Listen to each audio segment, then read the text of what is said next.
وقالت اليهود عزير ابن الله وقالت النصارى المسيح ابن الله ذلك قولهم بأفواههم يضاهئون قول الذين كفروا من قبل قاتلهم الله أنى يؤفكون اتخذوا أحبارهم ورهبانهم أربابا من دون الله والمسيح ابن مريم وما أمروا إلا ليعبدوا إلها واحدا لا إله إلا هو سبحانه عما يشركون يريدون أن يطفئوا نور الله بأفواههم ويأبى الله إلا أن يتم نوره ولو كره الكافرون هو الذي أرسل رسوله بالهدى ودين الحق ليظهره على الدين كله ولو كره المشركون يا أيها الذين آمنوا إن كثيرا من الأحبار والرهبان ليأكلون أموال الناس بالباطل ويصدون عن سبيل الله والذين يكنزون الذهب والفضة ولا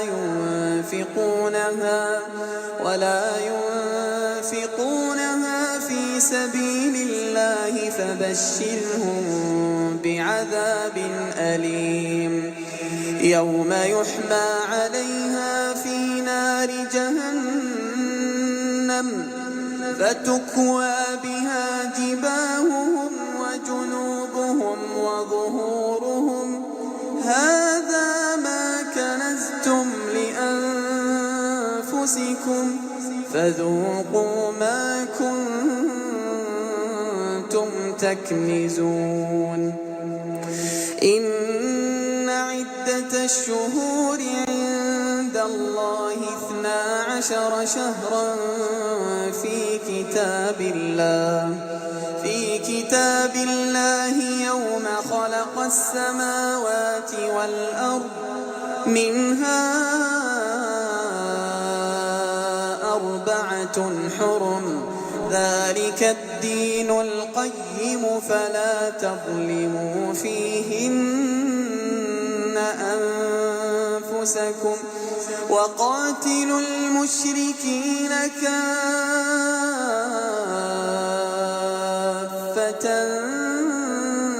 كما يقاتلونكم كافة واعلموا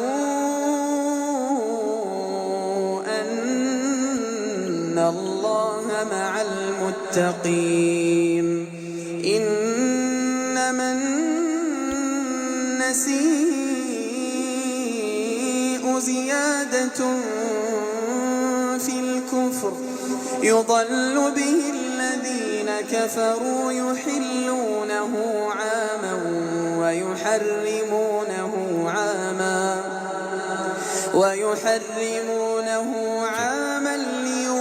ليواطئوا عدة ما حرم الله فيحلوا ما حرم الله زين لهم سوء أعمالهم والله لا يهدي القوم الكافرين.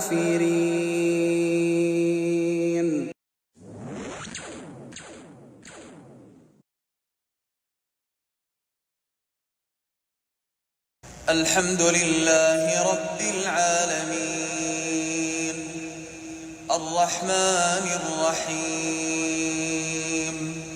مالك يوم الدين إياك نعبد وإياك نستعين اهدنا الصراط المستقيم صراط الذين أنعمت عليهم غير المغضوب عليهم ولا الضالين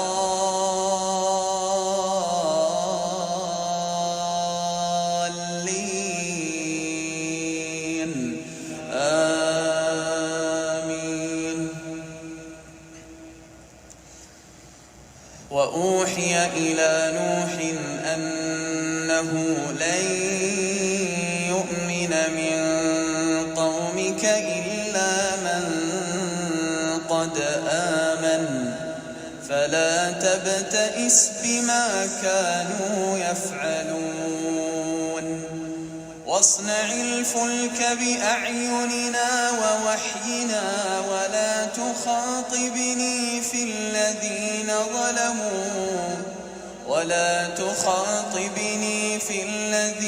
ظلموا إنهم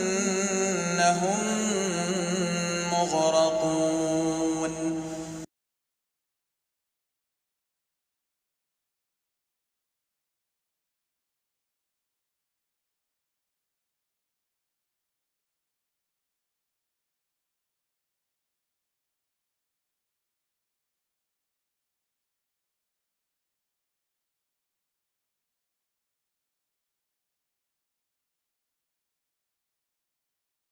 Alhamdulillah alladzi la quwwata wa la hawla illa bih ahmaduhu subhanahu wa ta'ala wa asta'inuhu wa astaghfiruh wa atubu ilaih wassalatu wassalamu ala al-mustafa sayyidil mursalin wa ala alihi wa sahbihi ajma'in.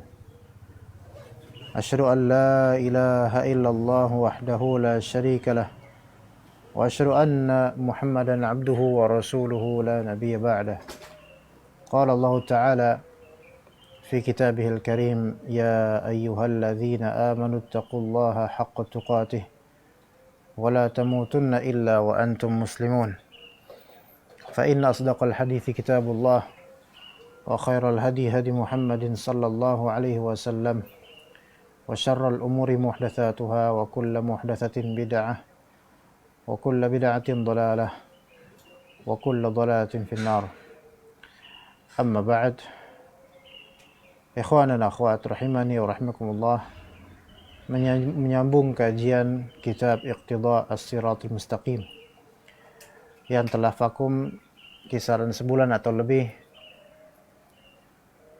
Kita sambung dengan pembahasan yang serupa dengan sebelumnya berkaitan dengannya, yaitu masalah tasyabbuh bil kufar, yaitu menyerupai orang-orang kafir. Akhir-akhir pembahasan kita untuk kitab ini berkaitan dengan mengunjungi amakinal azab, yaitu tempat-tempat yang pernah kena azab serta beberapa rincian hukumnya. Dan pada kali ini kita mulai dari perkataan Syekhul Islam Ibn Taimiyah, wa aydan ma huwa sarihun fid dalalah. Ya, kita mulai dari perkataan beliau tersebut. Qala rahimahullah, wa aydan ma huwa sarihun fid dalalah ma rawa Abu Dawud fi sunanih haddatsana Uthman bin Abi Shaybah haddatsana Abu Nadhr yani Hashim bin Al-Qasim haddatsana Abdurrahman bin Thabit haddatsana Hassan bin Atiyah an Abi Munib Al-Jarshi an Ibni Umar radhiyallahu anhuma. Jadi hadis berikut ini diriwayatkan oleh Abdullah bin Umar radhiyallahu anhuma. Qala Rasulullah sallallahu alaihi wasallam, man tashabbaha biqaumin fahuwa minhum. Barang siapa yang bertasyabbuh dengan suatu kaum, maka dia minhum, termasuk dari golongan mereka. Man tashabbaha biqaumin fahuwa minhum. Ini hadis yang simpel sekali, tapi cakupan maknanya luar biasa. Dan kisahnya di realita itu bertaburan. Man tasyabbaha biqaumin fahuwa minhum. Barang siapa yang menyerupai suatu kaum, maka dia termasuk golongan mereka, termasuk dari mereka. Qala rahimahullah wa hadza isnadun jayyid. Ini sanadnya bagus. Jadi bukan sanad yang dilemahkan. Dan hadis ini diriwayatkan oleh Imam Abu Dawud rahimahullah. Hadza isnadun jayyid. Qala Ibnu Abi Syaibah. Jadi ikhwan di sini man tasyabbaha biqaumin fahuwa minhum, ini adalah al-aslu fi tahrimi at-tashabbuh bil kufar.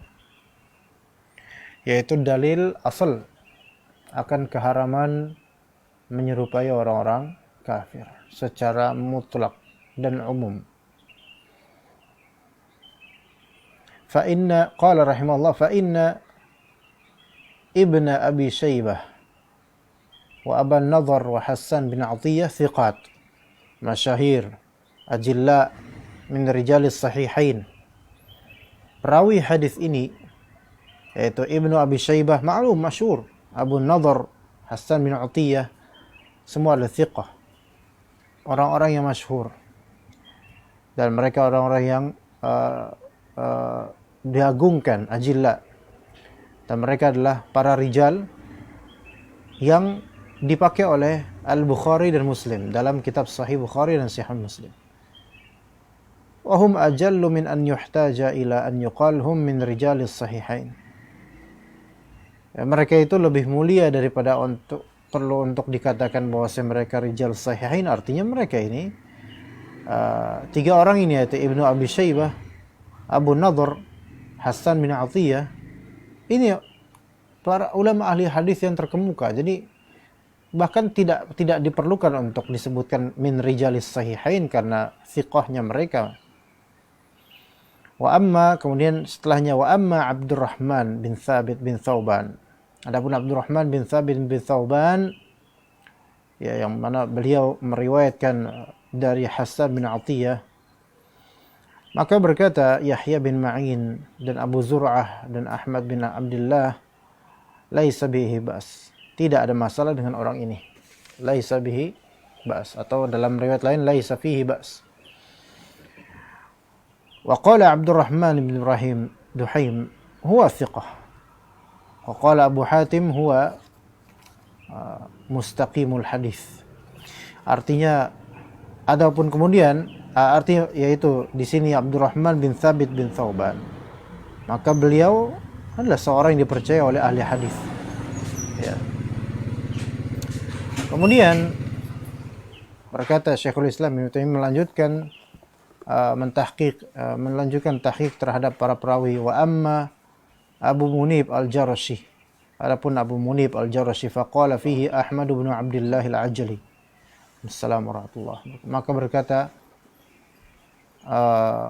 Ahmad bin Abdullah al-Ajli, huwa thiqah wa ma alimtu ahadan dzakarahu bisu'in wa qad sami'a minhu Hassan bin Atiyah. Taib, wa qad ihtajja al-Imam Ahmad wa ghairuhu bihadzal hadis. Al-Imam Ahmad, imam ahli hadis, telah berhujjah dengan hadis ini. Artinya hadis ini hadis yang tidak bercacat.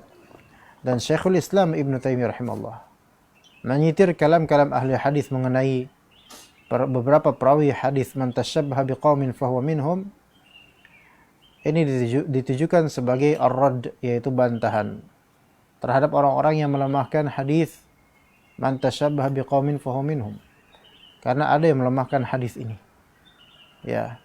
Dan kalau hadis ini sudah dilemahkan, maka banyak kaidah-kaidah syar'i atau poin-poin manhaj yang terlewatkan jadi gara-gara hadis ini dilemahkan. Kemudian ikhwan, kata beliau rahimahullah, wa hadzal haditsu aqallu ahwalihi an yaqtadiya tahrim at-tashabbuh bihim.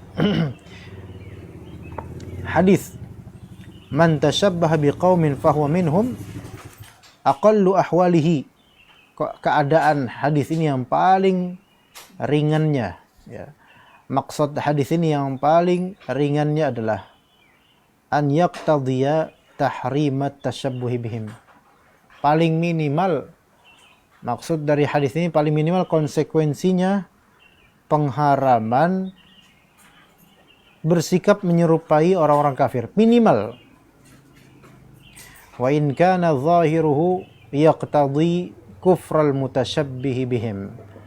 Walaupun zahirnya hadis ini berkonsekuensi akan kekufuran, di sini aja. Biar nggak penuh di situ. Ya. Walaupun zahir hadis ini berkonsekuensi kekufuran pihak yang melakukan tasyabbuh terhadap orang-orang kafir.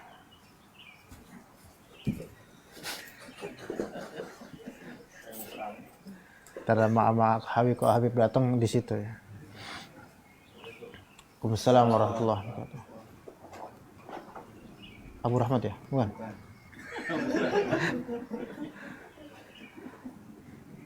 Jadi hadis man tasyabbaha biqaumin fahuwa minhum ada dua pemaknaan ya, bukan pemaknaan. Ada dua konsekuensi. Imma konsekuensi dari memaknai zahir hadis ini, imma konsekuensi dari memaknai sisi minimal dari hadis ini. Man tasyabbaha biqaumin fahuwa minhum, barang siapa yang menyerupai suatu kaum maka dia termasuk golongan mereka. Ada pemahaman berasal dari zahir hadis ini, yaitu apa? Wa in kana zahiruhu yaqtadhi kufra al-mutasyabbihi bihim. Zahir dari hadis ini berkonsekuensi kekufuran orang yang menyerupai orang-orang kafir. Ini zahirnya nih. Karena kalimatnya jelas, barang siapa yang menyerupai suatu kaum maka dia termasuk golongan mereka. Kan zahirnya apa? Ya berarti kafir dong dia. Gitu kan?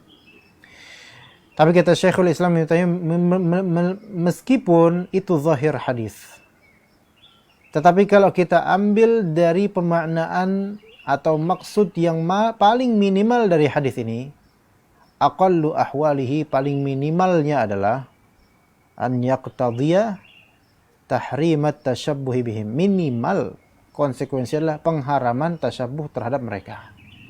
Itu paling minimal. Karena memang kenyataannya tasyabbuh bil kufar itu berderajat. Tidak semua kasus tasyabbuh itu sama. Ya. Tidak disamaratakan. Kenapa tidak sama rata kasus-kasus tasyabbuh? Mungkin karena maksudnya berbeda. Ada orang bermaksud memang dia menyerupai orang kafir. Ada orang bermaksud hanya mengagungkan, dan itu tidak baik. Ada orang yang tidak punya maksud tasyabbuh bil kufar, namun terjadi waqi' pada dirinya tasyabbuh bil kufar. Ada orang yang seolah tasyabbuh bil kufar, dia tidak ada niatan, ada keserabagaman, tapi ternyata itu sudah menjadi hal yang common dan umum pada manusia. Ya. Dan ada beberapa hal yang sebagian ulama menyatakan itu tasyabbuh bil kufar, sebagian lagi menyatakan itu bukan tasyabbuh bil kufar. Contoh misalnya dasi. Sebagian ulama mengatakan memakai dasi bagi seorang muslim adalah bentuk tasyabbuh bil kufar. Sebagian ulama mengatakan enggak, itu bukan lagi tasyabbuh bil kufar karena itu sudah umum bagi manusia. Ya, ada yang mengatakan begitu. Ini ada masalah khilafiyah juga di situ. Jadi berderajat, beda-beda. Nah, karena perbedaan maksud, perbedaan bentuk, perbedaan jenis dari atau macam dari bentuk penyerupaan, maka tentu hukumnya tidak bisa disamaratakan semua dihukumi zahir kafir. Sekarang bagaimana kalau ada di antara ikhwan kita main futsal pakai kaos yang di situ ada salibnya, dan itu sudah terjadi tasyabbuh bil kufar secara waqi', entah dia sengaja atau tidak, entah dia bermaksud atau tidak, sudah waqi' pada dirinya sisi tasyabbuh bil kufar. Lalu antum keluarkan dalil kepada dia pas dia istirahatkan, timnya diganti karena kalah, ya kejebolan berapa gol gitu. Ya akhi, qala Rasulullah sallallahu alaihi wasallam, man tashabbaha biqaumin fahuwa minhum. Barang siapa yang menyerupai suatu kaum maka dia tergolong dari mereka. Taib, sekarang antum memakai kaos bola dan ada logo salibnya. Katakanlah apa? AC Milan ya? AC Milan. Atau menyerupai orang-orang kafir. Dan zahir dari hadis ini, orang yang menyerupai orang kafir, maka dia kafir. Karena termasuk golongan mereka. Gimana? Antum akan mengkafirkan ikhwan? Dia nggak tahu apa-apa, baru main futsal padahal. Masya Allah, anda gara-gara main futsal langsung kafir gitu. Ya, enggak, ini pemahaman zahir kata antum. Ya, zahirnya memang kufur. Tapi karena jenis tasyabbuh itu beragam. Niatan tasyabbuh juga beragam. Bahkan ada yang tidak punya niat untuk tasyabbuh, tapi terjadi pada dirinya tasyabbuh. Penyerupaan terhadap orang kafir. Maka di sini kata beliau, hadis ini tetap sabit. Tapi paling minimal konsekuensi hadis ini apa? Minimal haram. Minimal haram. An yaqtadiya tahrim at-tasyabbuh bihim. Itu kalau memang ada kesengajaan ya, minimal haram. Ya, begitu ya. Jadi tidak semuanya langsung dikafirkan ikhwan. Bahkan yang jelas-jelas menyerupai dengan maksud pun itu kadang-kadang karena kejahilan dia gitu loh. Dia nggak ngerti kalau hal ini berbahaya untuk keislamannya. Ya. Kama fi qawlihi ta'ala. Jadi zahirnya dari hadis man tasyabbaha biqaumin, zahirnya apa? Kufurnya orang yang menyerupai orang kafir. Yang serupa dengan ini kata Allah Subhanahu wa taala kama fi qouli ta'ala wa may yatawallahu minkum fa innahu minhum. Maka barang siapa yang berwala kepada orang-orang kafir dari kalian wahai muslimin, berwala kepada orang kafir, loyal kepada mereka, maka dia termasuk mereka. Nah, ini juga sama. Ya. Zahirnya apa? Kufur. Maka kalau melihat paham-paham zahir begitu saja, maka orang-orang yang mencoblos 4H 0K itu kafir. Ini enggak? Zahirnya karena berwala pada mereka. Ya. Wa huwa nadhiru ma sanadhkuruhu an Abdullah bin Amr annahu qala. Di sini seperti yang dikatakan oleh Abdullah bin Amr.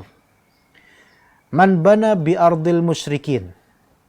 Siapa yang membangun sakan, membangun rumah, membangun kediaman, tempat di tanahnya orang-orang musyrikin, artinya itu negeri orang-orang musyrikin. Semua tetangganya musyrikin. Wa sana'a nairuzahum wa mihrajanahum. Dan kemudian juga membuat atau mempraktekkan Eid Nairuz dan mempraktekkan Eid Mihrajan atau Mahrajan.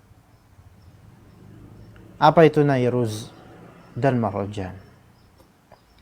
Jadi orang-orang jahiliyah dahulu ada dua Eid namanya, Eid Nairuz dan Eid Mahrajan. Ya, Mahrajan kalau sekarang diartikan festival, ikhwan. Mahrajan diartikan festival. Eid Nairuz itu dipraktekkan, dia selenggarakan di awal musim kering, di awal musim kharif. Kalau Mahrajan dipraktekkan di awal musim semi. Jadi tinggal menetap sengaja di tanahnya orang-orang musyrik bersama dengan mereka, kemudian mempraktekkan apa yang dipraktekkan oleh musyrikin dari id-id mereka. Ya. Ibaratnya kalau misalnya kita malah tinggal di suatu desa yang isi Kristen semua. Kemudian pada malam Natal ikutan. Pada hari Easter kita ikut, na'udzubillah, ikutan Easter. Bahkan kebaktian juga ikutan kebaktian. Ini sebenarnya maunya apa gitu loh. Tapi KTP-nya Islam dan ngakunya Muslim. wa tashabbaha bihim hatta yamut, dan terus dia menyerupai orang-orang kafir sampai dia mati. Terus. Maka husyira ma'ahum yaumal qiyamah. Maka akan dikumpulkan bersama dengan mereka orang-orang kafir pada hari kiamat. Ini kata Abdullah bin Amr. Ya. Ya, antum kalau melihat ada orang seperti ini, apa harapannya coba? Nggak ada harapan orang kayak gini mah. Dia sengaja tinggal di perkampungan musyrikin, dia ikutan id mereka, rutinitas mereka, sampai dia mati pun seperti itu keadaannya. Kira-kira apakah dia akan dibangkitkan di hari kiamat bersama dengan kaum muslimin yang rajin ibadah salat? Ya enggak juga, enggak lah, dia sesuai dengan keadaan dia. Almar'u ma'aman ahab. Dia melakukan hal tersebut pasti karena ada kecintaan kepada orang kafir, minimal cinta gitu. Maka kata Syekhul Islam Ibnu Taimiyah menafsirkan perkataan Abdullah bin Umar barusan. Faqad yuhmalu hadza 'ala at-tashabbuhil mutlaq. Jadi perkataan Abdullah bin Amr ini ada ihtimal juga, posibilitas. Boleh juga perkataan ini dibawa maksudnya adalah tashabbuh mutlak. Tashabbuh mutlak yaitu menyerupai orang kafir secara mutlak betul-betul. Ya. Fa innahu yujibul kufra. Menyerupai total orang kafir itu mewajibkan kekufuran. Mewajibkan status kekufuran orang yang menyerupai total. Wa yaqtadhi tahrima ab'adhi dzalik, dan berkonsekuensi pengharaman terhadap parsial dari bentuk tasyabuh tersebut. Jadi ada namanya tasyabuh mutlak, ikhwan. Apa tasyabuh mutlak? Ya, antum tinggal bersama orang kafir, antum ikut semua id mereka, antum pakai pakaian yang menjadi pakaian ciri khas orang-orang kafir, ya. Pak Abu Rahmat. Waalaikumsalam warahmatullahi wabarakatuh. Temannya Pak Abu Rahmat, Masya Allah. Aduh, Masya Allah. Itu namanya tasyabuh mutlak. Tadi Anda sebutkan ada beberapa hal. Pertama, tinggal bersama mereka sengaja gitu loh. Padahal ada Darul Islam, tapi lebih pro ke Darul Kufur. Itu satu. Kemudian melaksanakan id mereka. Ini yang kedua. Ketiga, mengenakan pakaian-pakaian ciri khas mereka yang semua orang tahu itu ciri khas orang kafir. Dan keempat, ada lagi perbuatan-perbuatan lainnya. Ini semua berarti apa? Tasyabuh mutlak, yaitu mutlak mengikuti mereka. Tapi ada ab'ad at-tasyabuh, yaitu partikel-partikel tasyabuh, yaitu tiap-tiap dari hal-hal tersebut itu ab'adnya. Maka kalau misalnya dia melakukan semua itu secara mutlak, kufur dia. Nggak ada bedanya dia dengan orang kafir kelas. Dan setiap dari perbuatannya itu haram. Itu yang pertama. Dari perkataan apa tafsiran terhadap perkataan Abdullah bin Amr. Tafsiran kedua. Wa qad yuhmalu ala annahu minhum fil qadril mushtarakil ladzi syabahahum fih. Tadi tafsiran pertama apa tadi? Kalau misalnya kata Abdullah bin Amr, siapa yang membangun rumah di buminya orang musyrikin, kemudian ikut perayaan Id Nairuz, ikut perayaan Id Mahrojan, dan menyerupai mereka sampai mati, maka akan dikumpulkan di hari kiamat bersama dengan orang-orang kafir tersebut yang dia cintai. Ini bisa dipahami, pertama, imma kita pahami tasyabuh mutlak yang mengkafirkan pelakunya, imma kita pahami yang kedua, wa qad yuhmalu ala annahu minhum, yaitu tidak tasyabuh mutlak, tetapi kita sebutkan golongan bahwasanya dia ini termasuk dari golongan mereka fil qadril mushtarakil ladzi syabahahum fih, dengan kadar yang berserikat dalam konteks penyerupaannya terhadap mereka. Jadi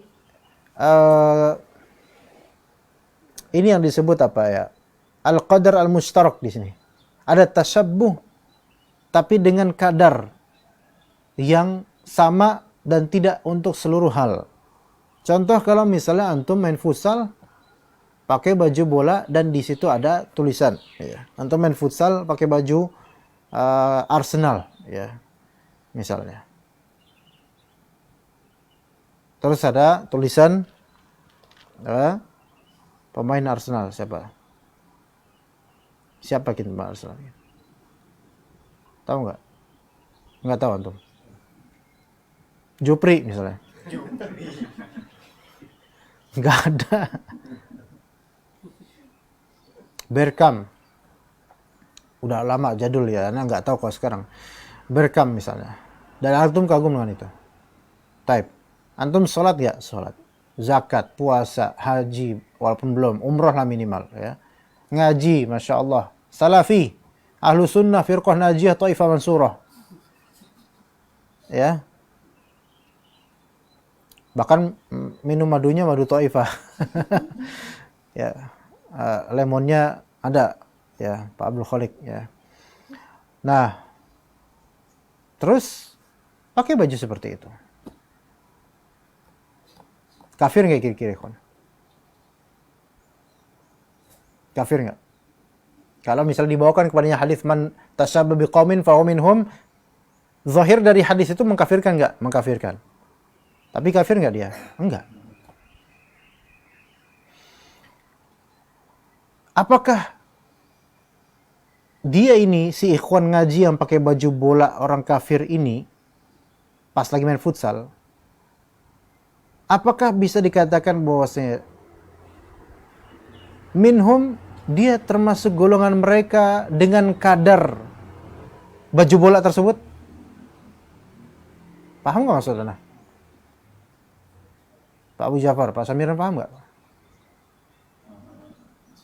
Insya Allah. Apakah si fulan ini ada sisi keserupaan golongan dengan orang-orang kafir di kadar baju bolanya itu? Iya atau enggak?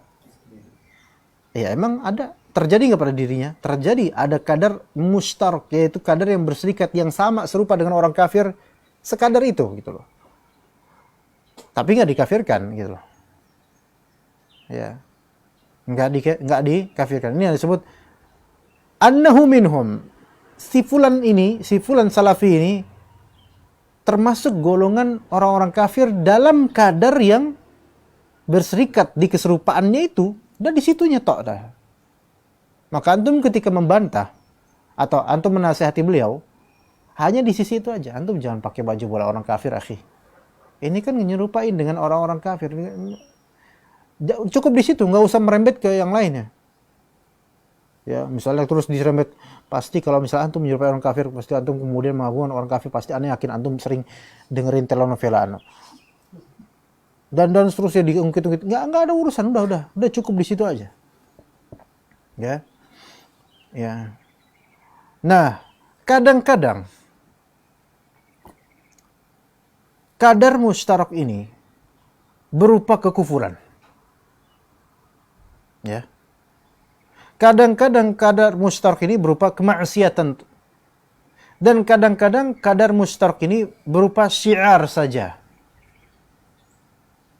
Maka hukumnya sesuai dengan bagaimana tadi. Entah dia kufur, entah sebatas maksiat, entah sebatas syiar. Karena bentuk tasyabuh terhadap orang kafir, ada tasyabuh terhadap kekufuran mereka, ada tasyabuh terhadap kemaksiatan mereka, ada tasyabuh terhadap atau tasyabuh karena membawa syiar mereka. Sampai sini ini enggak, ikhwan? Apa paham enggak? Tasyabuh terhadap kekufuran mereka. Contoh apa? Mengikuti perayaan Natal. Itu tasyabuh terhadap kekufuran enggak? Jelas. Maka apa hukumnya? Hukumnya sebenarnya kufur. Hukumnya kufur. Karena tasyabuhnya itu berarti kekufuran mereka. Dan itu tahu kekufuran, dia tahu kekufuran. Taib. Kemudian tasyabuh terhadap kemaksiatan mereka. Orang kafir tersebut, ya, kita tahu mereka suka minum khamar misalnya. Oh keren kayaknya minum khamar tuh orang kafir. Kita ikuti. Na'udzubillah min dzalik. Maka di sini ada maksiat, ada maksiat. Ada nggak sisi tasyabuh? Ada. Karena apa? mengikuti mereka sedang minum khamr. Apakah kufur? Enggak. Apakah ada kesegolongan terhadap orang-orang kafir ini? Ada, tapi dalam kadar maksiat minum khamr. Gitu ya. Tapi kemudian au syi'aron laha, atau syiar untuk kemaksiatan tersebut, atau mungkin kekufuran tersebut. Syiar ya, di antara syiar yang betul-betul sekarang di mana-mana ada, yaitu kaos bola, baju bertuliskan nama band.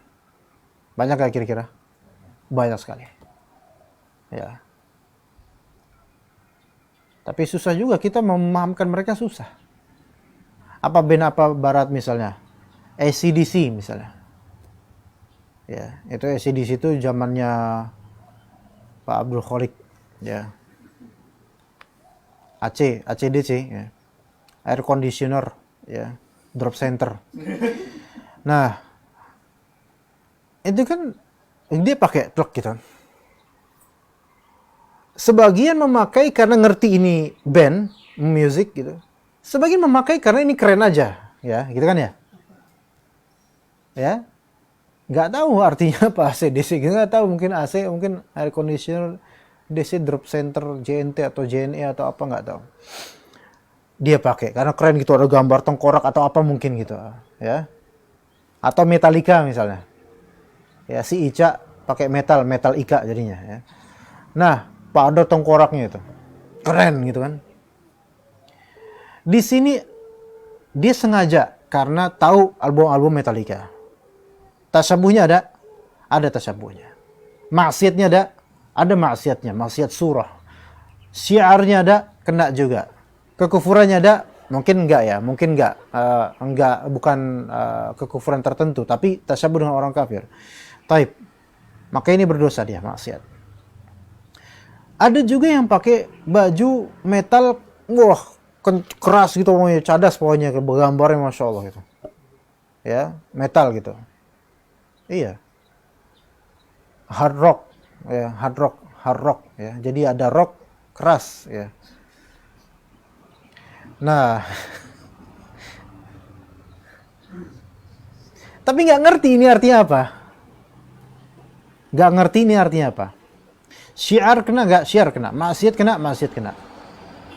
Apakah yang sengaja tasyabuh dengan yang nggak sengaja itu sama hukumnya?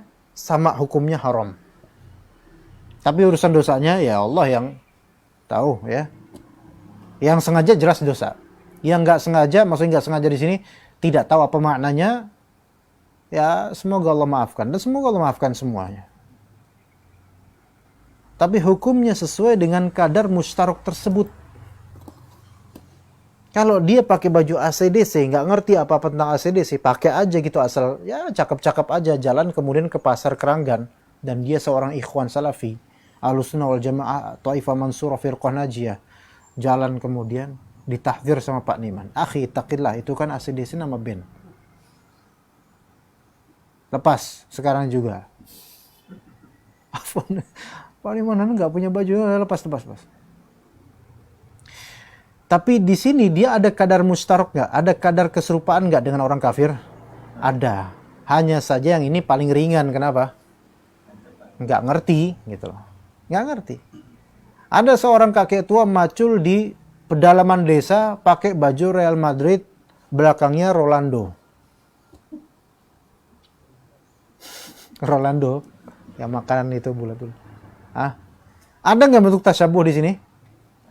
Ada. Tetapi karena nggak ngerti apa-apa, ya semoga Allah maafkan gitu kan. Dia nggak ngerti, nggak pernah nonton bola, cuman dikasih sama anaknya dari kota, udah selesai. Ini kasus ini tentu berbeda ya. Kita nggak bisa mengatakan, wah ini pasti orang fasik, dia tasyabuh, udah mbah-mbah, nggak inget akhirat, malah menyerupai orang kafir. Allahumma musta'an gitu kan. Nah, ya, ini dimaafkan insya Allah. Jadi ada yang namanya at-tashabbuh al-muta'ammad dengan at-tashabbuh ghairul muta'ammad. Tashabbuh yang sengaja dengan tashabbuh yang tidak sengaja. Tetapi yang sengaja maupun tidak sengaja, hukum asalnya tetap apa? Sama, haram. Karena itu kata Syekhul Islam Ibnu Taimiyah, aqallu ahwalihi, paling minimal keadaan hadis ini maknanya an yaqtadhiya tahrimat tasyabbuh bihim, berkonsekuensi pengharaman bertasyabuh dengan orang kafir. Paling minimal itu dah. Tapi juga nanti ada juga pembahasan bisa makruh ya. Ya, wa bikulli hal yaqtadhi tahrimat tasyabbuh. Hadis man tasyabbaha biqaumin berkonsekuensi pengharaman terhadap tasyabbuh bil kufar.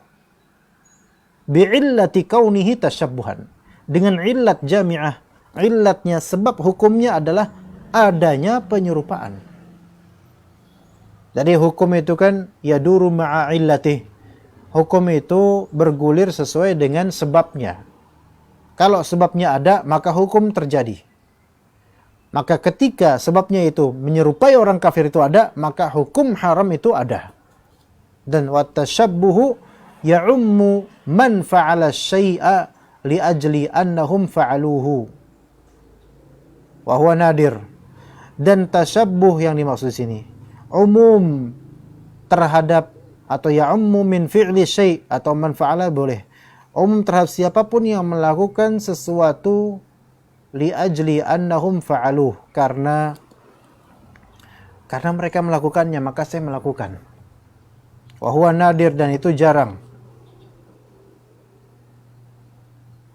Wa man tabi'a ghairahu fi fi'lin li gharadin lahu fi dhalika idza kana aslul fi'li ma'khudhan an dhalika al-ghair. Dan juga mencakup orang yang mengikuti orang lain dalam suatu perbuatan untuk tujuan tersebut, jika asal perbuatannya terambil dari orang lain tersebut. Ngerti nggak, ikhwan?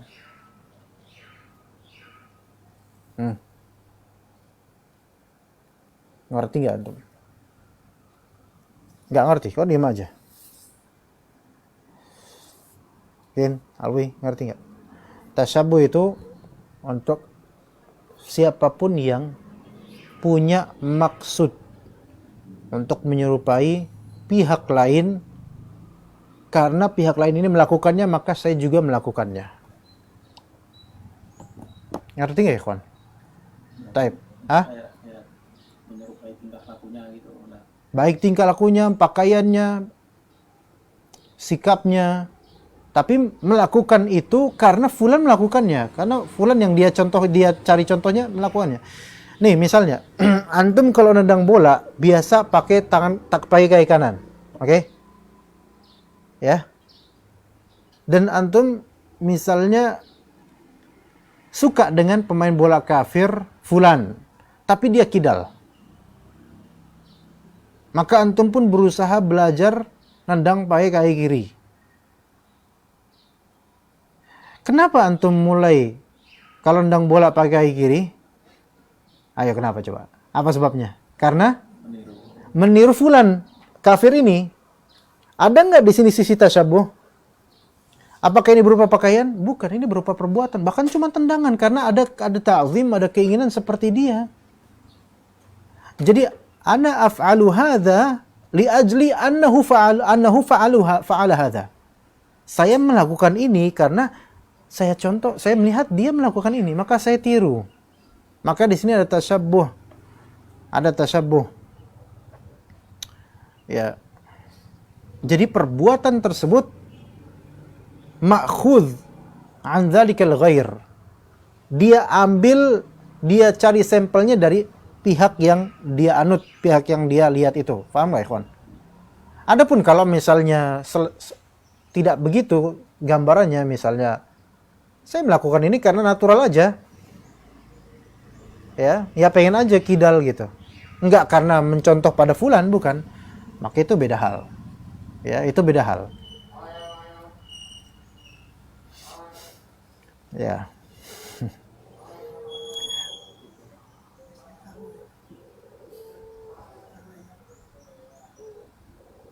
Contoh antum mengatakan ayam-ayam gitu. Tapi mengikuti beliau. Ada nggak di sini kadar tasyabuh?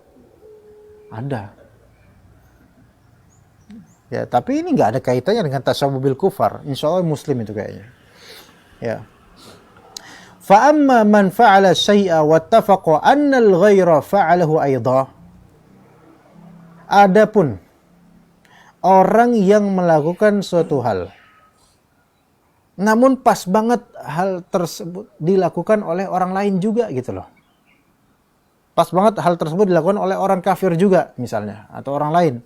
Walam ya'khudhu ahaduhuma an sahibih. Dan dia tidak mengambil perbuatan tersebut dari temannya. Maksudnya emang dia inisiatif sendiri saya. Fa fi kauni hadza tashabbuhan nadhar. Maka penyebutan ini sebagai bentuk tasyabuh itu perlu ditinjau lagi. Enggak begitu saja kita bilang antum bertasyabuh dengannya, ya enggak. Contoh misalnya Abu Maryam antum pakai hoodie. Ini hoodie kan namanya? Nah. Enggak. Ini bukan ya. Pakai hoodie siapa lagi misalnya? Misalnya Syekh siapa namanya? Sami Pak Abdul Khalik siapa? Nah, ismuk? Abu Akmal. Ada Abu Maryam Abu Akmal. Lebih dulu Abu Maryam duluan antum ya? Datangnya siapa duluan? Antum duluan. Baik. Duluan antum. Antum datang pakai hoodie kayak gitu, ya. Kemudian beliau juga datang. Dan beliau pakai hoodie. Dan sama warnanya. Masya Allah.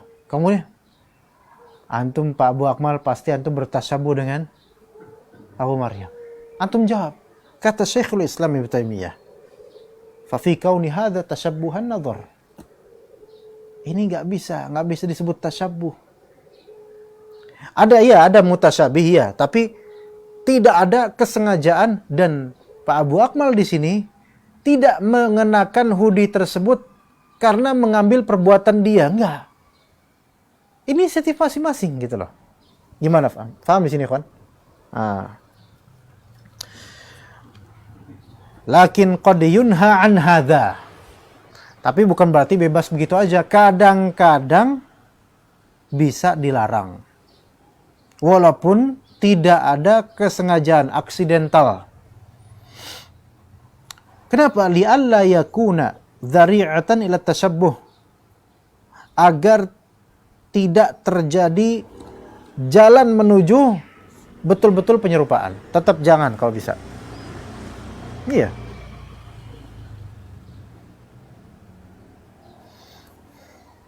Walima fihi minal mukhalafah, dan juga karena bisa jadi dilarang, tetap kadang bisa jadi dilarang karena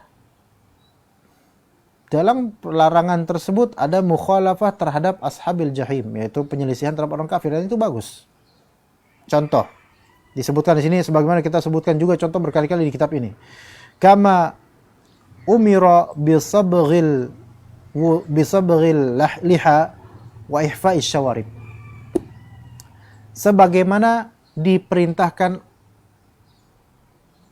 untuk apa? Untuk ngecat jenggot, apa?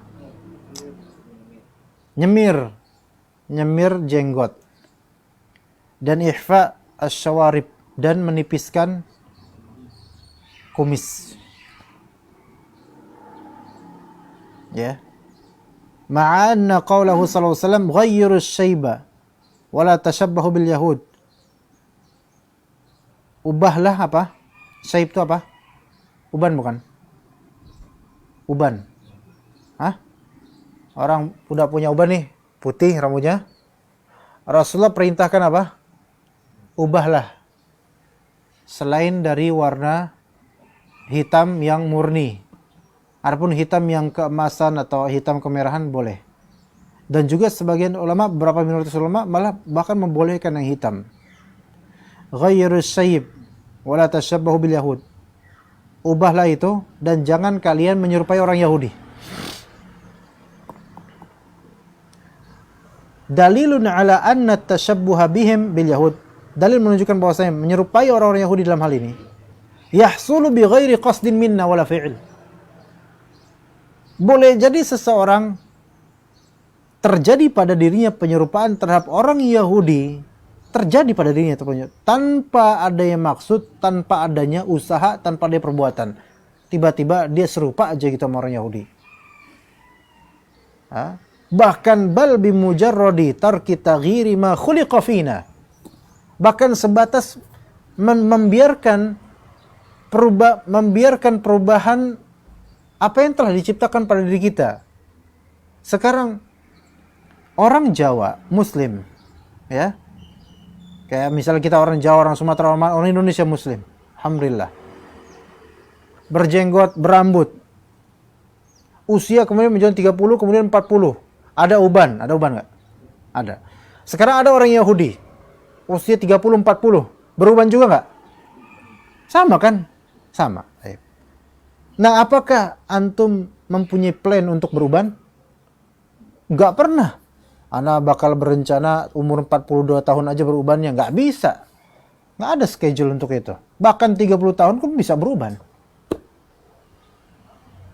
Nah, ini kan nggak ada maksud kita, nggak ada niatan beruban, nggak ada usaha mengubankan diri kan, nggak ada. Allah yang kasih.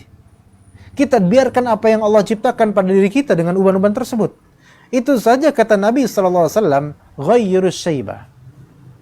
Ubahlah uban-uban tersebut. Dan jangan kalian menyerupai orang Yahudi. Dia anjurkan kemudian uban-uban ini untuk disemir. Jadi anjuran semir itu sebenarnya lebih tepat ke yang sudah beruban. Iya. Kalau yang belum beruban, ya boleh nyemir, cuman ngapain gitu loh. Ya Abu Muhammad. Iya. Jenggot 3 helai, masih hitam semua, disemir. Semirnya coklat. Ya sama warna kulit berarti. Tapi boleh. Enggak, maksudnya bukan haram, bukan pakai haram. Nah, dianjurkan kalau udah beruban, baik jenggot, pala ya, untuk disemir supaya tidak putih-putih aja. Kenapa begitu? Agar tidak menyerupai orang Yahudi. Padahal nggak ada orang Islam yang beruban karena pengen kayak orang Yahudi. Tapi karena orang-orang Yahudi, mereka ketika beruban nggak bakal menyemir, umumnya begitu, maka kita semir. Itu saking apa?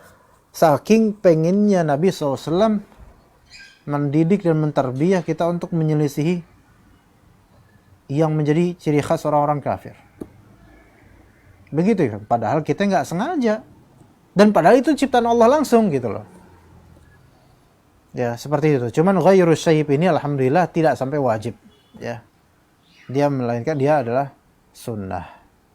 Ya, begitu. Ada pertanyaan di sini, Ikhwan? Allah. Untuk nama-nama parfum itu apa dibilang tasawuf? Nama parfum? Iya. Seperti apa tuh? Kayak Paris Hilton. Susah itu. Iya, J.Lo.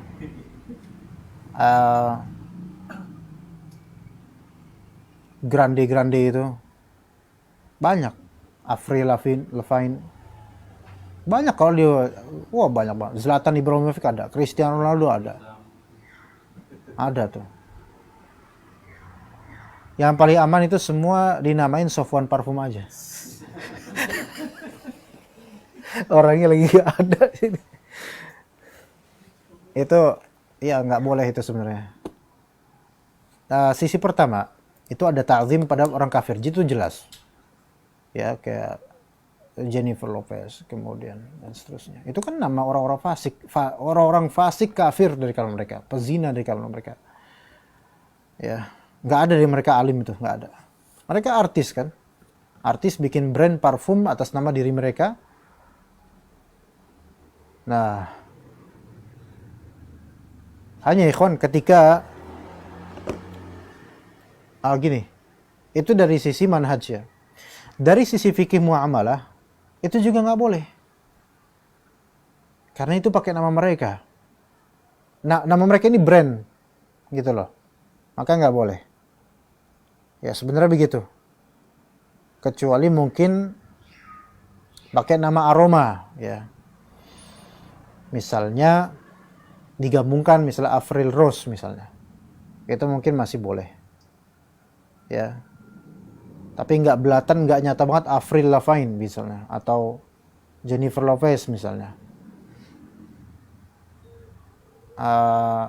Apalagi yang lupa tuh,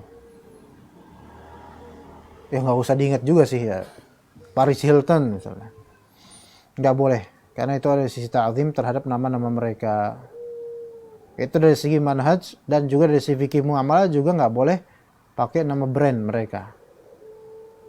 Bukan brand mereka aja, brand yang sudah maklum, masyhur, resmi, sebenarnya nggak boleh kita pakai nama tersebut. Misalnya Al-Rehab, padahal ini produk kita pakai Al-Rehab ya, kecuali dengan keterangan serupa dengan atau inspired by atau gini-gini, karena apa, searah dengan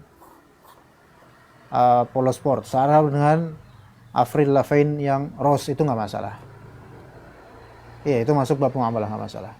Tapi kalau langsung pakai nama gitu aja, jangan. Begitu ya. Apakah itu ada sisi tasyabbuh? Ada sisi tasyabbuhnya, cuman tidak sampai ke pembahasan yang kita bahas, karena ini murni sebatas parfum. Bahkan banyak sekali dari pembeli, bahkan penjualnya, gak ngerti kalau itu nama artis kadang-kadang. Avril misalnya, kan ada kan parfum Avril kan, laku dia. Sebagian penjual gak ngerti kalau itu tuh Avril Lavigne yang penyanyi itu, gak ngerti. Mungkin Pak Samiran belum tentu ngerti juga itu penyanyi tersebut. Iya. Ariana Grande misalnya, kan ada kan? Pernah dengar Ariana Grande? Parfum itu nama artis itu. Iya. Nah, seperti itu ya. Kalau bisa sih jangan pakai nama-nama tersebut. Ganti aja. Terus kemudian tambahkan keterangan ini serupa dengan Avril Lavigne yang ini atau Paris Hilton yang ini gitu. Nggak masalah kok itu. Karena itu bukan bentuk tasyabuh, bukan dimaksudkan dengannya tasyabuh, tapi hanya di intinya ilatnya adalah di keinginan untuk menyerupai aroma, dan aroma itu nggak ada sisi kufur atau syiar, nggak, aroma itu nggak ada sisi kufur atau syiar, ya kan? Ada nggak aroma khusus kekufuran? Nggak ada. Iya. Hatta antum pakai minyak wangi yang biasa dipakai dukun misalnya, apa ya? Yang hitam, pekat, merekah. Boleh nggak antum pakai? Ya boleh-boleh aja kalau nggak mengganggu. Kecuali kalau antum ada niatan mentakzim dukun dengan itu dan pengen jadi dukun, nah ini nggak boleh. Bukan karena aromanya, tapi karena keinginan. Begitu. Dan anak harap sih sebenarnya sebaiknya tidak membeli parfum original yang mengatasnamakan artis-artis tersebut, karena di situ ada sisi pengen seperti dia, gitu. Antonio Banderas misalnya, ya dan seterusnya. Wallahu a'lam. Tapi ini hukum kembali ke muamalah, asal dasar muamalah itu halal, insyaallah. Ya, taib. Begitu ikhwan. Kita lanjut dengan kajian Syarh Al-Waraqat. Minum dibagi-bagi, minum kayaknya pada puasa Pak. Abu Akmal puasa? Puasa? Puasa apa ya? Oh, Masya Allah, Masya Allah.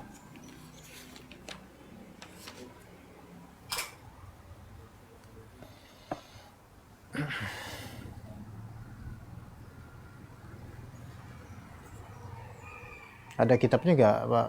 Ini. Kita ada kitabnya nggak, Kin? Bisa di screenshot nggak di grup biar teman-teman lihat? Wih, ada kitabnya Syarh Waraqatnya. Oh, yang dulu ya, kajian di mana itu ya? Iya. Masya Allah. Gimana gitu.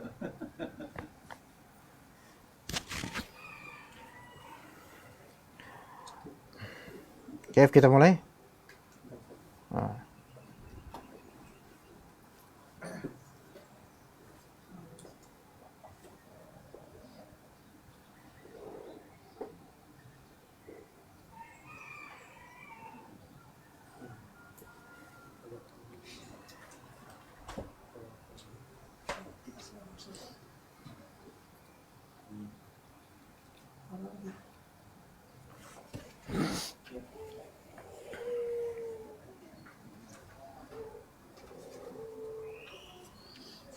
Kelas? Akhbirni. Udah. Kif? Gimana kan? Kelas. Bismillahirrahmanirrahim. Alhamdulillahirabbil alamin wassalatu wassalamu ala sayyidil mursalin wa ala alihi wa sahbihi ajma'in. Allahumma 'allimna ma yanfa'una wanfa'na bima 'allamtana innaka antal alimul hakim. Kita lanjut ke halaman di antum mungkin 88 kalau di Pak Niman. Kita mukhassis al-munfasil. Pengkhusus tapi yang terpisah dari ayat atau hadis yang umum. Kita mulai insyaallah dari asy-syara' sekarang. Al-mukhassis al-munfasil bisyara'. Pengkhusus yang terpisah dengan pengkhususnya itu adalah syara'. Ya. Asy-syara'. Wa hadza huwa alladhi bayyanahu al-musannif. Inilah yang dijelaskan oleh al-musannif. Penulis yaitu Imam Al-Juwaini rahimahullah. Bisa di-share ke Pak Abdul Khaliq itu? Bisa mengunduh mungkin biar beliau ngelihat kitabnya. Pak Abu Akmal ada kitabnya, Pak? Hah? Idhab faqat ilal bahar kalau gitu.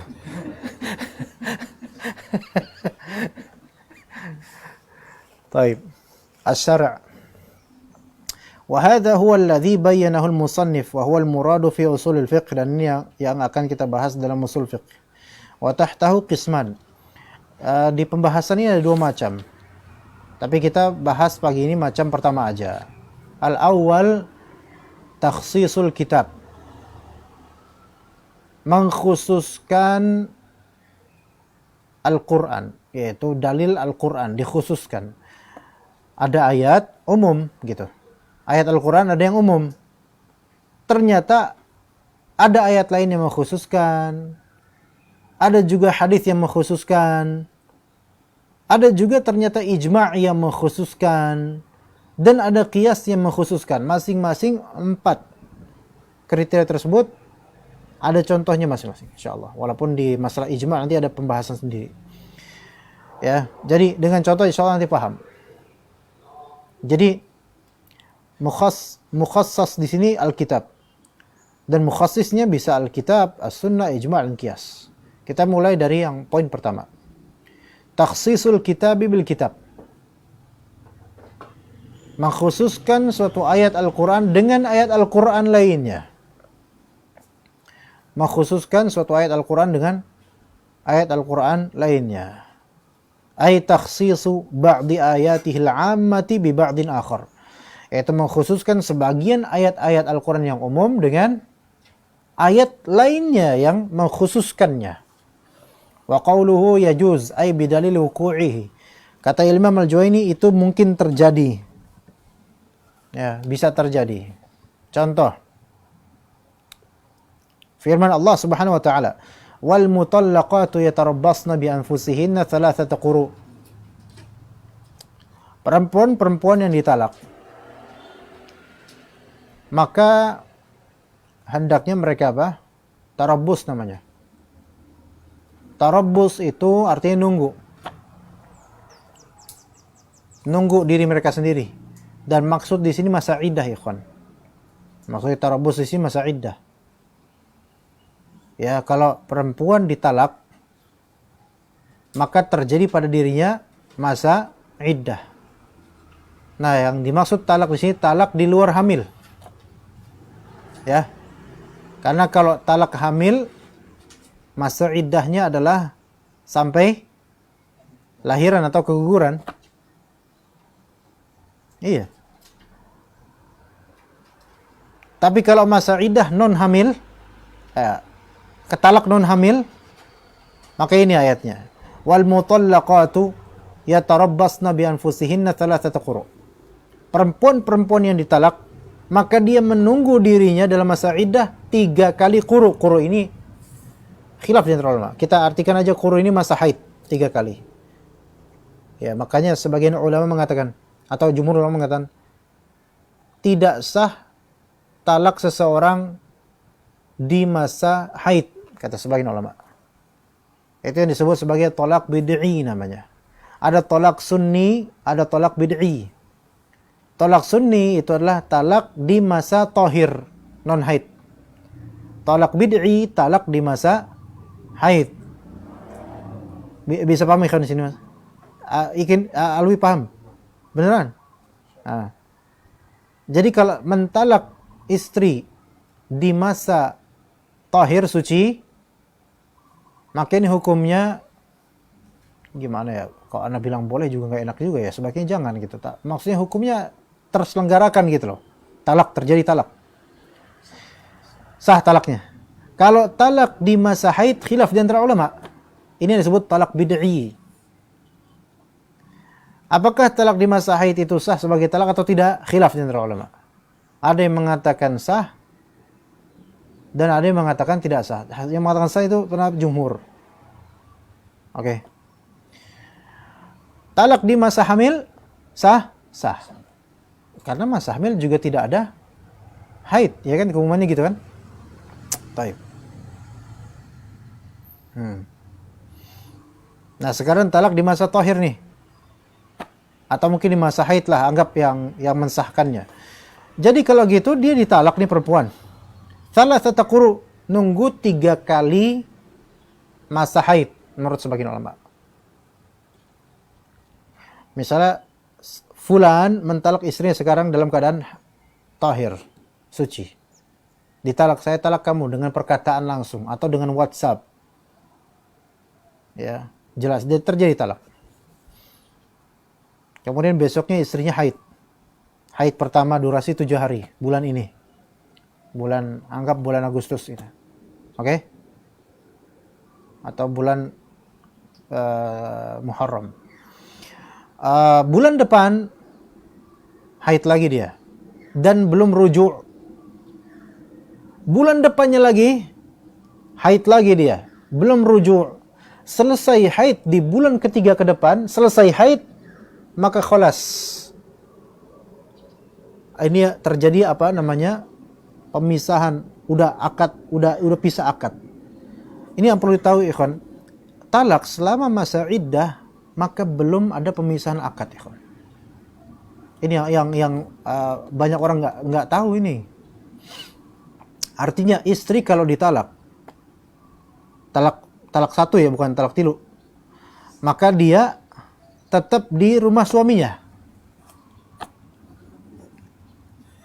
Apa? Itu pulangkan aku ke rumah ibuku atau ayahku. Gara-gara lagu bikin orang jahil. Atau lagu-lagu ini jangan-jangan mentaksis ayat Quran, jangan-jangan gimana? Ya nggak ada pulang-pulangan, tetap di rumah suaminya. Muskilahnya kalau ternyata itu rumah istrinya, nah ini repot. Suaminya pulang. Suami yang bilang pulangkan saja aku ke rumah ibuku. Ya gitu, tetap di rumahnya. Karena barangkali bakal rujuk gitu kan. Karena masih serumah. Tapi kalau nggak ada kalimat rujuk dan nggak ada perbuatan yang menjurus ke rujuk dengan niatan rujuk, maka nggak ada itu, maka kholas. Pisah dia salah satu quru. Ya. Ini ayat umum untuk semua jenis istri. Ya kan? Emang semua jenis istri kayak gimana? Hah? Emang jenis-jenis istri kayak gimana? Maksud ana, istri yang sudah antum ituin dan istri yang belum antum ituin.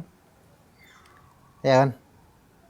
Karena ada kasus, bahkan belakangan dengar kasus juga. Ada orang menikah, akad nikah, khidbah lamaran kan ya. Akad nikah, belum dia apa-apain udah ditalak. Ada tuh.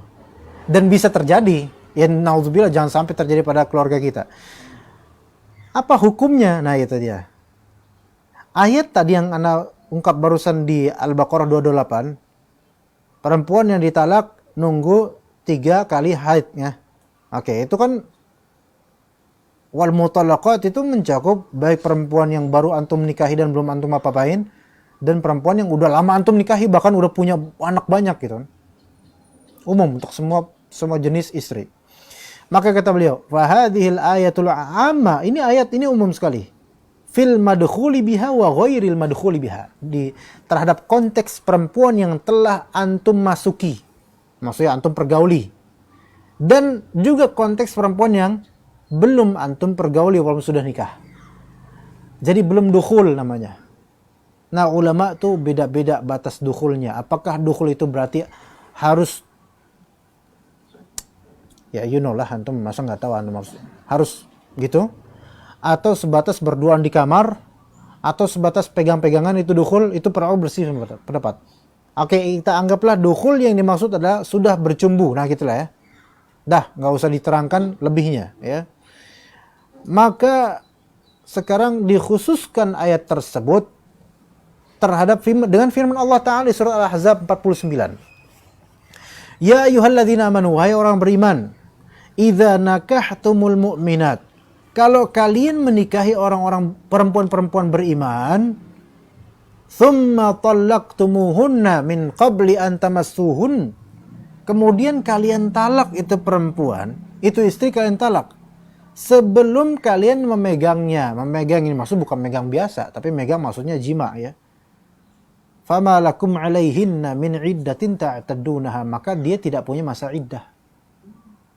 Gitu. Itu kalau istrinya belum diapa-apain. Nah gitu ya kan. Nah, ini perlu kadang-kadang gini loh, orang nggak tahu hukumnya. Jadi misalnya ada suami, dia menikah, akad nikah terjadi, istrinya sakit-sakitan. Maksudnya istri baru nih, baru nikah, bukan istri baru ya. Kesannya mau punya lagi gitu. Enggak, istri ini baru nikah ini. Ya ternyata sakit-sakitan dia. Antum baru cukup cuman membelainya doang. Iya, sekamar membelainya karena sakit, nggak bisa diapa-apain ini. Ini nggak berfungsi ini. Lah iya, sakit, parah, COVID lagi. Mau diapain antum? Mau cium dia pakai masker, jaga jarak 1 meter, ada selotip di ininya, gitu kan? Iya, susah. Gimana ya? Seminggu berlalu dari pernikahan, belum bisa ngapa-ngapain. Ternyata dia kena long COVID, varian Delta, Omega Pro dan seterusnya.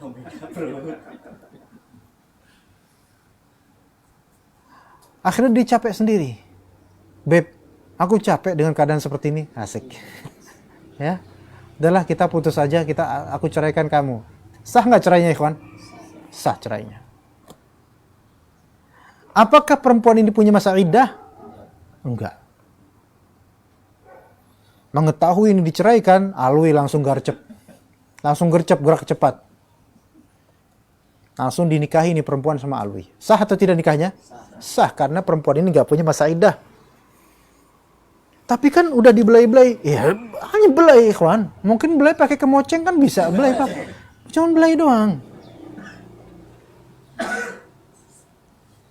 Dia belum diapa-apain. Ini dukhul, ini maksudnya jima. Ini perempuan belum bisa diapa-apain ketika dia nikah itu. Begitu, ikhwan. Ya. Fakharajat, maka ayat Al-Ahzab 49 ini, fakharajat ghairal madkhuli biha min umumil ayatil ula fala iddata 'alaiha li hadhil ayah. Maka ada hukum khusus. Ini disebut mukhassis munfasil namanya. Yaitu surat Al-Ahzab 49 mengkhususkan.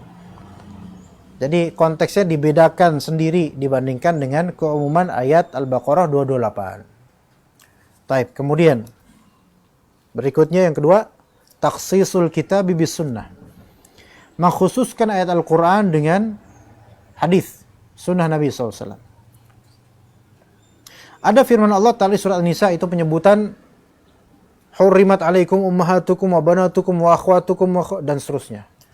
Perempuan-perempuan yang menjadi mahram yang tidak boleh dinikahi. Itu di ayat An-Nisa ayat 23 ya. Kemudian ada wal muhsanatu minan nisa'i illa ma malakat aymanukum kitaballahi 'alaikum wa uhilla lakum ma wara'a dzalikum. Dihalalkan untuk kalian selain dari yang disebutkan dari keluarga tadi.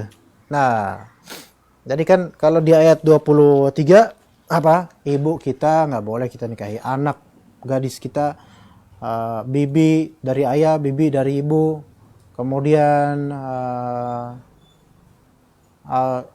saudari sepersusuan, dan seterusnya, ponakan, ya kan? Mahram kan, ponakan kan? Ponakan dan seterusnya. Nah, dikatakan oleh Allah, wa uhilla lakum ma wara'a dzalikum. Selain itu, silakan. Berarti kan umum nih, perempuan di luar mahram boleh nih. Nah, ada hadis kemudian, wa khussa bi hadis, dikhususkan ayat itu dengan hadis, la tunkahul mar'atu ala ammatiha wala ala khalatiha. Seorang perempuan tidak boleh dinikahi berbarengan dengan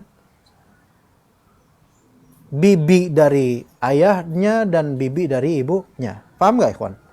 Misalnya Abu Maryam, antum menikahi istri antum. Istri antum punya bibi gak? Punya. Antum nikahi juga nanti kedua bibi antum, dan antum statusnya masih suaminya fulanah ini. Antum nikahi bibinya juga. Ini yang tidak boleh. Paham gak maksudnya? Bibinya istri antum itu mahram antum bukan? Bukan mahram. Artinya sebenarnya masih ada kesempatan untuk menikahinya. Tapi nggak boleh.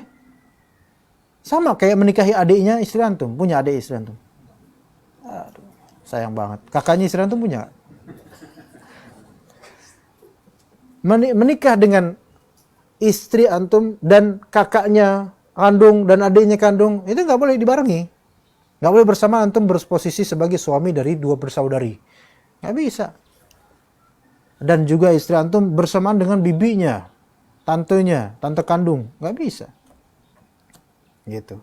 Gimana cara bisa menjandakan istri dan mengistrikan bibinya janda tersebut? Iya, jahat banget ya. Jahat banget itu. Iya, kok nyari yang lebih tua. Tapi kadang-kadang bibinya bisa lebih muda ya. Bisa aja. Masya Allah, ini kajian usul fikih tapi pikirnya melayang ke sana sama. Jadi yang tadinya perempuan umum dihalalkan atas antum, dikhususkan oleh hadis. Asal jangan bibinya istri antum. Begitu. Yang ketiga, takhsisul kitab bil ijma'. Mengkhususkan Al-Quran, ayat Al-Quran dengan adanya ijma' yang mengkhususkannya. Wa hadza lam yadhkuruhul musannif. Ini belum disebutkan oleh musannif. Wa innama kana al-ijma'u mukhassisan li'annahu bimathabati nassin qati'in syar'i. Kenapa ijma' bisa mengkhususkan? Karena ijma' itu semanzilah dengan nas yang qati', yang syar'i. Semanzilah karena ijma' itu dalil. Ijma' itu dalil. Seperti Al-Quran Sunnah. Ammal 'ammu fahuwa zahirun dhanniyun 'indal jumhur. Adapun umum, maka itu kan zahirnya dia adalah hal yang zahir, tampak seperti umum dan bersifat dhanni, ijtihadi bagi jumhur ulama. Maka didahulukan ijma' dibandingkan dengan apa yang disebut umum. Qala Ibnu Badran, wal haqqu anna at-takhsisa yakunu bidalil ijma' la bil ijma'i nafsih. Yang lebih benar adalah bahwasanya pengkhususan dengan ijma', itu pengkhususannya dengan dalilnya ijma', bukan dengan ijma'nya itu sendiri. Kenapa? Wa dzalika li anna al-ijma'a la budda an yastanida ila dalil. Karena ijma' itu harus berdasarkan dalil juga. Kaum muslimin bersepakat itu harus punya dalil, bukan sebatas sepakat. Fayakunul mukhassisa lil 'ami huwa hadzal dalil. Maka yang mengkhususkan Al-Quran, hal yang umum ini adalah dalil terhadap ijma', bukan ijma' itu sendiri.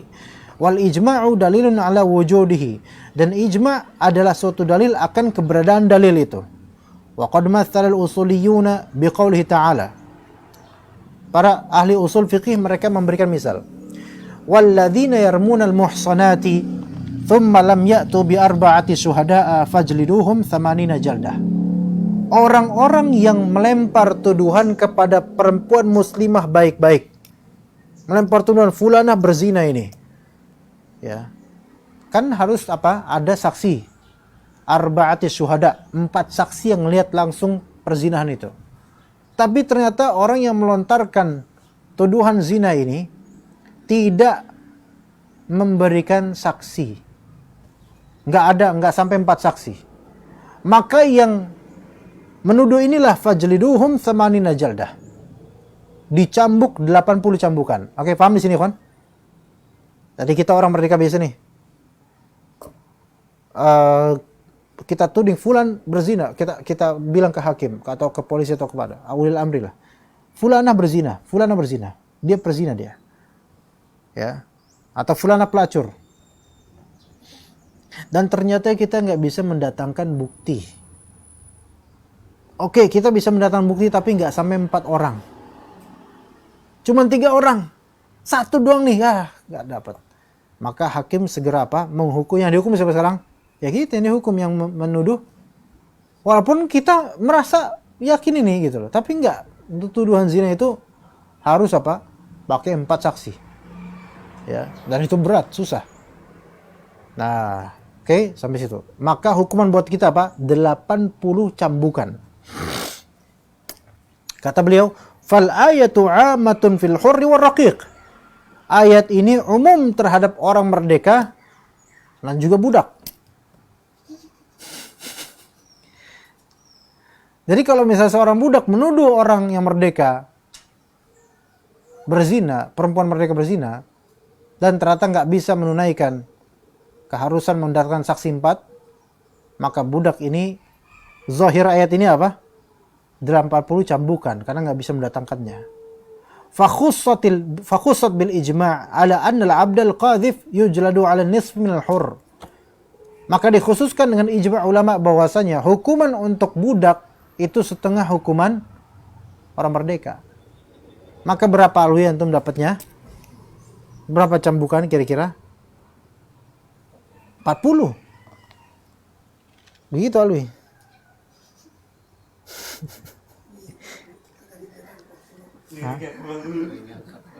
Diberikan kompensasi, keringanan, rukhsah. Karena udah kasihan jadi budak. Ya. Itu, ijma' ulama bahwasanya budak kalau dapat hukuman setengahnya orang merdeka. Begitu. Walakinna hadza tamtsila fihi nadhar. Tapi kata beliau, permisalan ini perlu ditinjau lagi, ikhwan. Li'annahu thabata al-khilafu fil mas'alah. Karena ternyata di masalah ini karena ada terjadi khilaf dalam masalah ini. Berarti kalau ada terjadi khilaf ini bukan ijma' ternyata. Li'anna min ahli ilmi man yara annahu yujladu 80 kal hur. Di antara ulama juga ada yang berpandangan bahwasanya budak yang seperti ini dicambuk 80 kali juga, sama seperti orang merdeka. Di antara mereka ada yang berpendapat sendiri Ibnu Mas'ud, Umar bin Abdul Aziz. Wa idza thabata al-khilafu fala ijma'. Kalau ternyata terjadi khilaf maka tidak boleh diklaim ijma'. Wa li'annahu qad yakunu al-mukhassisu lil ayati huwa al-qiyas. Karena boleh jadi yang mengkhususkan hal seperti ini adalah qiyas. Contoh misalnya, kata Allah Ta'ala, ya ayyuhalladzina amanu idza nudiya lis salati min yaumil jumu'ati fas'au ila dzikrillah. Wahai orang beriman, jika dipanggil, disuruh untuk salat di hari Jumat, maka segeralah menuju salat. Maka para ulama ajma'u ala annahu la jumu'ata ala 'abdin wala imra'atin. Mereka berijma' bahwasanya tidak ada Jumatan, tidak wajib Jumatan untuk budak dan juga perempuan. Jadi budak itu nggak wajib Jumatan. Nah, ini kabar gembira itu Alfi. Antum biasa Jumatan? Nggak wajib harusnya.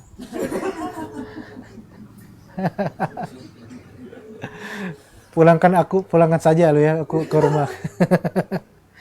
Yang keempat, takhsisul kitab bil qiyas, mengkhususkan Alkitab dengan qiyas. Contohnya firman Allah Ta'ala, az-zaniyatu waz-zani fajlidu kulla wahidin minhuma mi'atal jaldah. Pezina perempuan dan pezina laki-laki, maka cambuk ya, untuk mereka semua masing-masing 100 cambukan. Ini untuk yang belum menikah. Ya. Faham di sini, kawan? Karena kalau udah menikah rajam. Ya enggak? Maka fa inna umumaz zaniyati khussa bil kitab. Keumuman pezina ini, mau merdeka kek, mau budak kek, dikhususkan dengan kitab. Ini kan umum. Pezina budak kek, pezina merdeka kek, 100 kali cambuk. Wa huwa qauluhu ta'ala fil ima fa in atayna bi fahishatin fa 'alayhinna nisfu ma 'alal muhsanati min al'adzab. Ayat An-Nisa 25 ini ayat berkaitan dengan budak perempuan. Kalau misalnya budak perempuan tersebut ya juga budak laki-laki melakukan fahisyah, itu perzinahan, maka atas budak perempuan ini setengah dari hukuman yang biasa untuk muhsanat. Muhsanat di sini maksudnya ahror, perempuan hurrah, perempuan merdeka. Ya. Fayuqasul 'abdu zani 'ala al-amati fi tansifil 'adzab wal ikhtisari 'ala 50 jalda al-masyhur. Maka dikiaskan dengan ini, hamba yang berzina, budak yang berzina, ya. Itu mendapatkan setengah dari siksaan dan hanya 50 kali cambuk. Adapun orang merdeka yang belum menikah 100 kali cambuk. Begitu itu. Jadi kias ini mengkhususkan Al-Qur'an. Baik, mungkin itu pembahasan untuk syarah Al-Waraqat. Ada soal, Umar? Any question? Bukan ajakan untuk ngajar kan? Enggak. Baik. Cukup? Ada pertanyaan? Yang mana nih? Yang nyambung dengan pelajaran deh. Ya. Ya, fadhol. Ya, si ini tentang yang saksi berzina tadi, Ustaz. Iya. Ya, kalau tadi kan kita harus menghadirkan 4 orang saksi. Dan sekarang ini kan sudah ada penggantinya nih, CCTV, Ustaz. Itu bagaimana, Ustaz? Ya, dia nulis zina, nggak ada saksinya gitu kan, cuman dia menampilkan CCTV, hasil dari CCTV-nya gitu, Ustaz. Nah itu bagaimana? Nggak bisa, belum bisa. Tetap tidak bisa. Walaupun jelas di CCTV itu dia misalnya. Belum bisa, walaupun mungkin ada ulama yang berpendapat itu valid, tapi enggak, kita kembali ke teks Al-Quran aja. Kembali. Ini masalah seperti ini. Jadi, ini kan kenapa ada seperti empat saksi? Supaya diselenggarakan hukum had zina kan? Nah, hukum had zina itu hanya dengan 2 cara. Dan hanya dengan dua metode penetapan sebelumnya, yaitu imma dengan klaim zina, imma dengan pengakuan dirinya berzina. Klaim. Maksudnya mengklaim, menuduh. Dan mengklaim zina, mengklaim seseorang berzina, itu membutuhkan 4 saksi yang adil, yang benar-benar, yang thiqah, Oke.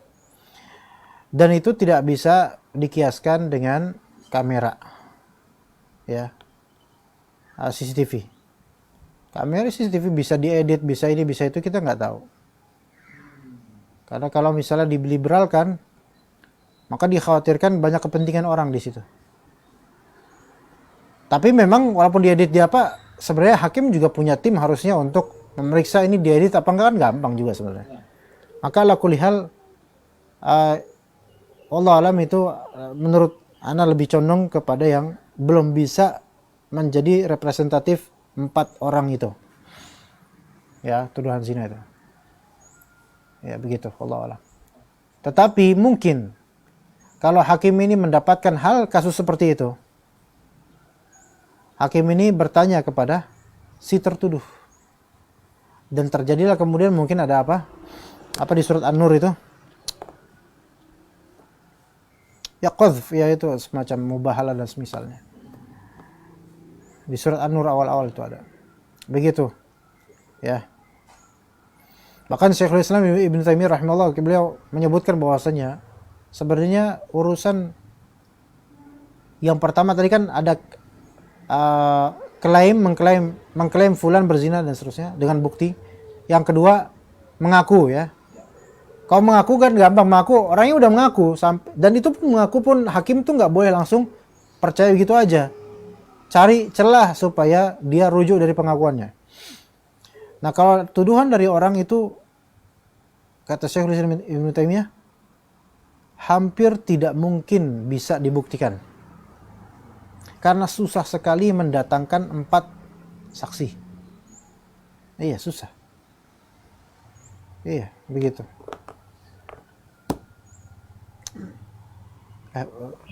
Sama mewakilkan udah. Ya, seperti itu. Maksud dari mendatangkan 4 orang saksi itu ada ini nggak?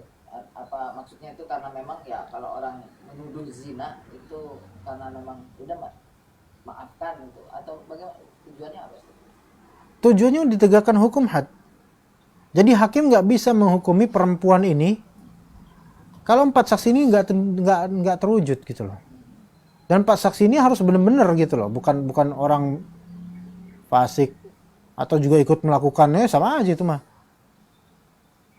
Begitu, dan ini makanya sulit ini untuk mendatangkan ini sulit. Ya. Seperti itu ya.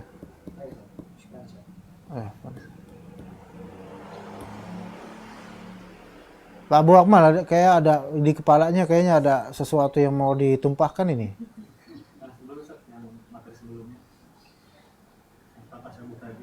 Ya. Jadi saya sebenarnya hubungannya sama orang yang senang dengan baca-baca berita tentang bola gitu gimana? Ya itu masuk ke hal yang mubah sebenarnya, cuman tergantung kabar apa nih. Kalau tentang Bambang Pamungkas nggak apa-apa itu. Ya selama nggak, itu bukan tasyabuh, itu cuman kepo, ya fudul. Itu fudul. Ya kalau cuman baca biasa doang ya mungkin mubah, tapi ya waktu cukup habis ya dengan itu. Selama tidak melalaikan kewajiban maka insya Allah nggak apa-apa. Cuman kan perlahan-lahan itu menuju dzari'ah, menuju ta'zim, pengagungan orang-orang kafir gitu. Sebenarnya itu sama seperti film gitu, sama. Hanya film itu menurut ana lebih buruk ya, karena lebih pasti ada aurat dan seterusnya. Kalau ya bola juga ada sih, cuman kan bola itu nggak di situ mainnya, nggak di aurat gitu loh, apa cuman nendang-nendang doang. Iya, kita mungkin perlu beri masukan buat UEFA supaya dipanjangin sedikit celananya mungkin gitu. Iya, di bawah lutut, nisfu syak kalau bisa setengah ini. Sebenarnya udah ada kemajuan di tahun 2000-an ini, karena kalau antum lihat zaman-zaman Pak Abdul Khalik dulu, itu lebih pendek lagi itu. Iya, lebih pendek lagi Piala Dunia dulu. Iya, kan celana olahraga zaman dulu tuh pendek banget itu. Itu nisfu fakhidh itu namanya, setengah paha ke atas. Sekarang udah kemajuan, mungkin lama-lama makin turun, nisfu syak, jadi salafiyun jadi. Gitu. Sallallahu ala nabiyina Muhammad wa ala alihi wa sahbihi ajma'in. Subhanakallahumma bihamdika asyhadu an la ilaha illa anta astaghfiruka wa atubu ilaik. Assalamualaikum warahmatullahi wabarakatuh.